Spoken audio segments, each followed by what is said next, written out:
Vad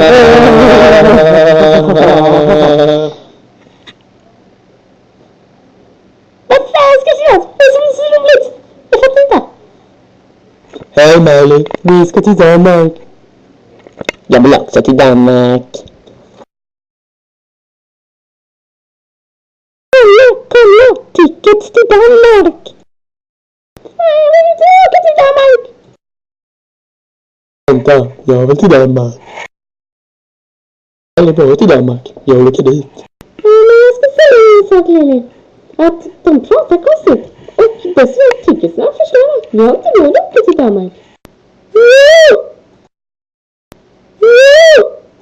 Det där. Det är vårt giftkort. Nu har vi råd att åka till Danmark. Kolla Lili, om den ska dit så måste vi också dit. Så vi måste skaffa en tur i tur riktigt fram och tillbaka. Okej.